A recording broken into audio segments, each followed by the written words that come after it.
I'd like to tell you a story about two people who get caught up in the web of life. This story is about a wife and her husband, but it's about more than just them.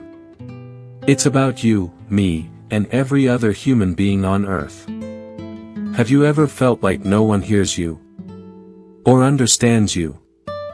If so, at the end of this story, you might find a gift that will light up the darkest parts of your heart. Once upon a time, in a faraway land, there is a world that is very noisy, and in the middle of this chaos, there lived a couple who loved each other very much, but were growing apart.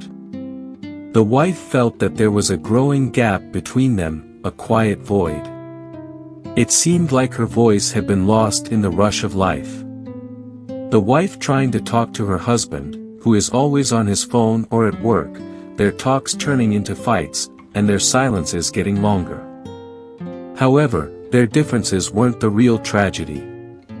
Because they couldn't really listen, feel, or understand each other. The wife felt terrible.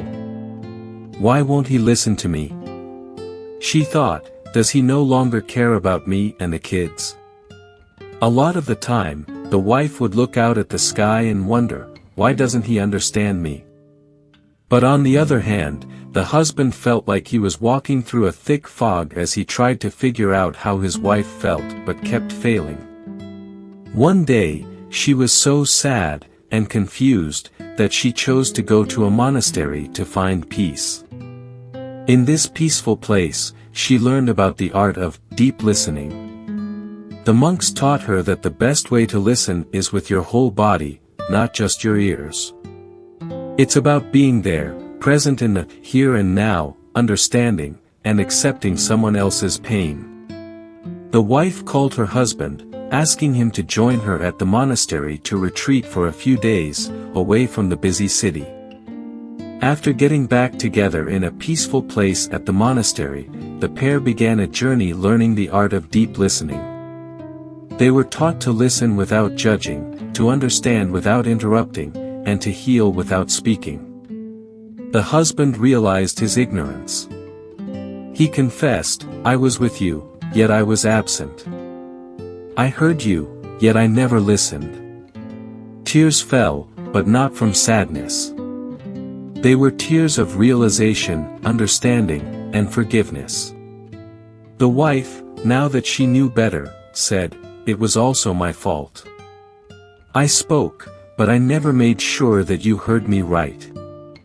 I told you how I felt, but I never made room to understand your pain. The wife continues in a quivering voice, do you even remember the last time we just sat down and talked? Not about bills, stress at work, or what to cook for dinner. Just talk. About us. I know. I know I've been lost, the husband said as he looked down. I'd get home from work tired and mentally exhausted. Instead of talking, I would turn to my phone or TV to get away. I thought this was my way to de-stress. But in reality, all I did was build walls.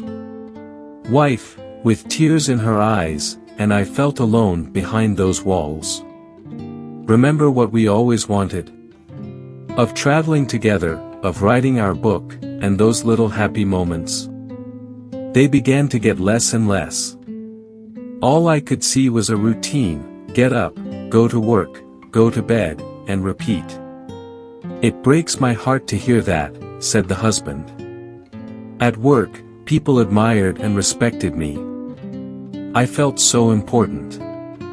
But while I was chasing for that validation, I forgot that you were always sure of my worth. I took our love, our bond, for granted.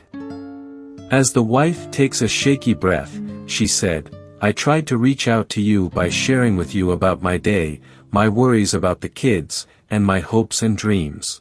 But every time I talked, it felt like I was talking to a shadow of the man I fell in love with. I'm so sorry, said the husband, his voice breaking.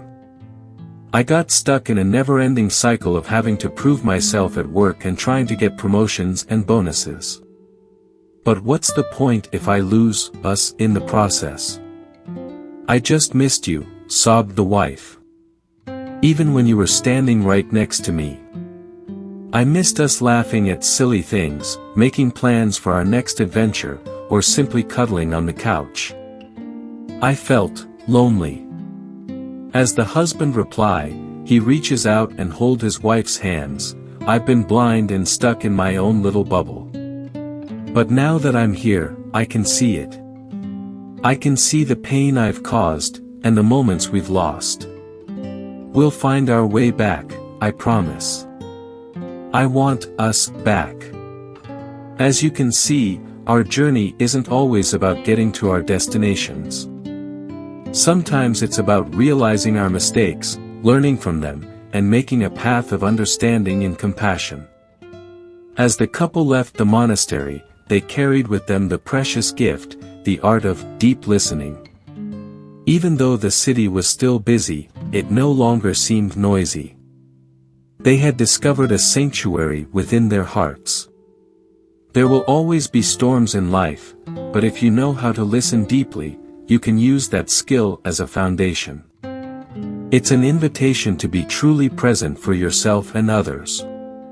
Remember this story, when you feel lost in the noise of life, and longing for connections, and understandings. Don't forget about the woman and her husband. And ask, am I truly listening? Before you leave, take a moment. Close your eyes. Listen to your heart, listen to the world around you.